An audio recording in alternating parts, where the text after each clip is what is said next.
దండకారణ్యంలో మరోమారు తుపాకీ గర్జించింది. ఛత్తీస్గఢ్లోని బీజాపూర్, దంతేవాడ జిల్లాల సరిహద్దుల్లో మంగళవారం ఉదయం జరిగిన ఎన్కౌంటర్లో 3 మావోయిస్టులు మృతి చెందారు.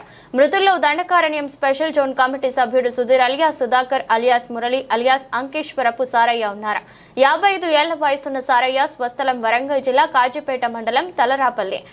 సారయ్య 10వ తరగతి వరకు చదివి కొంతకాలం వ్యవసాయ కూలీగా, బావులు తవ్వే కార్మికుడిగా పనిచేశారు. అంకేశ్వరపు ఎల్లమ్మ వెంకటయ్య దంపతులకు సారయ్య పెద్ద కుమారుడు. ఆయనకు ఒక తమ్ముడు, ఒక చెల్లి ఉన్నారు. వరంగల్ జిల్లా ఐనవోలు మండలం కొండపర్తి ప్రభుత్వ పాఠశాలలో 1982-83లో 10వ తరగతి పూర్తి చేసిన సారయ్య రాడికల్ స్టూడెంట్స్ యూనియన్లో చురుకుగా పాల్గొనేవారు. గ్రామంలో సారా వ్యతిరేక ఉద్యమం, కూలీల కోసం చేసిన పనికి తగిన కూలీ వంటి అంశాలపై ప్రజలను చైతన్యవంతులను చేసేవారు. భూస్వాముల భూముల్లో ఎర్ర జెండాలు పాతి దున్నేవాడిదే భూమి అని ఉద్యమించారని అతని బాల్య స్నేహితులు గుర్తు చేసుకుంటున్నారు. నక్సల్స్ తో సంబంధాలున్నాయని ఆరోపణలతో పోలీసులు సారయ్యను 1985లో అరెస్ట్ చేశారు. 1986లో జైలు నుంచి విడుదలయ్యాక వ్యవసాయ కూలీగా, బావులు తవ్వే కార్మికుడిగా పనిచేశారు. 1991లో అజ్ఞాతంలోకి వెళ్లిపోయారు. అప్పటి నుంచి ఆయన సమాచారం కుటుంబ సభ్యులకు తెలియదు. సారయ్య తన సొంత గ్రామానికి తిరిగి రాలేదు. చనిపోయే వరకు కూడా ఆయన బ్రహ్మచారిగా ఉన్నారని, మావోయిస్టు ఉద్యమంలో అంచెలంచెలుగా ఎదిగి దండకారణ్యం స్పెషల్ జోన్ కమిటీ సభ్యుడిగా సేవలు అందించారని తెలుస్తోంది. సారయ్య మరణ వార్తతో తరాలపల్లిలో విషాదం నెలకొంది. సారయ్య తండ్రి 4 ఏళ్ల క్రితం, తల్లి 3 ఏళ్ల క్రితం కన్నుమూశారని గ్రామస్తులు చెప్పారు. వాళ్ళమ్మ 10 చదివిందన్నారు సార్. 10 చదివిందన్నారు. ఇక్కడ మాకు తెలియదు సార్, మరి మాకైతే తెలియదు. అట్లా ఆయన అప్పటి నుంచి ఇప్పటి వరకు రాలేదు సార్, ఎప్పుడు రాలేదు సార్. మీరు ఎప్పుడు చూడలే? ఇక చూడలేదు సార్. మీరు చిన్నపిల్లలు అప్పుడు చిన్నపిల్లలు సార్.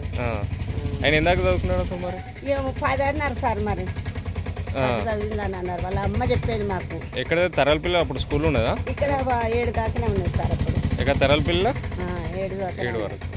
తర్వాత 10 దాకా 10 ఎక్కడ? 10 కొండపర్తిలో అవన్నీ ఉంటాయి సార్. ఆయన ఇప్పుడు కొండపర్తిలో చదువుకున్నాడు. అయితే కొండపర్తిలో చదువుకోవచ్చు సార్. ఇక మాకు అంత జ్ఞానం తెలియదు. మీరు చిన్నప్పటి నుంచి ఎప్పుడు చూడలే వాళ్ళు? మీ ఇల్లు ఎక్కడమ్మా మరి? ఇక్కడ సార్. వాళ్ళందరూ కలిసే ఉండేదా ఇప్పుడు? అప్పుడు వాళ్ళ చిన్నప్పుడు వాళ్ళు ఇక్కడనే ఉండేది సార్. కొంచెం ఉండేది. సరే. నా పేరు పవన్, మా పెద్దనాన్న పేరు సారయ్య. మా డాడీ వాళ్ళ అన్న ఆయన.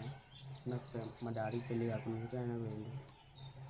ఇంతవరకు ఎప్పుడు ఒక్కసారి కూడా మా ఇంటికి రాలేదు. మా తాత చనిపోయినప్పుడు రాలేదు, మా నాన్నమ్మ చనిపోయినప్పుడు రాలేదు. ఒక్కసారి కూడా రాలేదు. ఇప్పటివరకు ఆయన ఫేస్ కూడా చూడలేదు. నిన్న మధ్యాహ్నం పోలీసు వాళ్ళు మాకు ఇన్ఫార్మ్ చేసిండు ఆయన చనిపోయినట్టు. ఈరోజు మార్నింగ్ మా అమ్మ, మా డాడీ, మా అన్న వాళ్ళు డెడ్ బాడీ తీసుకురావడానికి వెళ్ళారు. కజిన్ బ్రదర్ అవుతాను నేను, తమ్ముని అవుతా. అన్నప్పుడు ఏంటంటే నాకు అప్పుడు 10-12 ఇయర్స్ ఉంటాయి. ఇక్కడనే ఉండేది అన్న, ఇంట్లోనే ఉండేది. పోయి మంచిగా సరదాగా మాతో మంచిగా ఆడుకునేది, మంచిగానే ఉండేది. బాగానే మాట్లాడేది, మంచి మనిషి. ఎక్కడ చదువుకున్నాడు అసలు? అలా కొండపర్తిలో చదువుకున్నాడు. కొండపర్తిలో ఎస్ఎస్ వాళ్ళు చదువుకున్నాడు. ఇక తర్వాత చదువుకున్నట్టున్నాడు. ఇక తర్వాత ఇక వెళ్ళిపోయినట్టు. మీతో కలిసి తిరిగేది? మాతో ఇవన్నీ పాలు ఉండేవి మా ఇళ్ళన్నీ. మంచి సరదాగా ఉంటాడు. మాకు బావి ఉండేది ఆడ. ఆయన కన్నా 2 ఇళ్ళు ఉండేది, నాకు 2 బర్రెలు ఉండేది. ఇద్దరం ఒక దగ్గరనే ఒక చిలకల కాసుకుంటూ కూర్చుంటాను. ఆయన కూడా మీతో బర్రెలు? నేను చిన్నగా నాకు అమ్మ బర్రెలు ఉండే మాకు. మరి 2 బర్రెలు, అన్నకు 2 ఎడ్లు ఉండే. పెద్ద చిలక ఉండే, ఆ చిలకల కూర్చొని కాసుకునేది. మంచి సరదాగా ఉండేది, మంచిగా ఉండేది.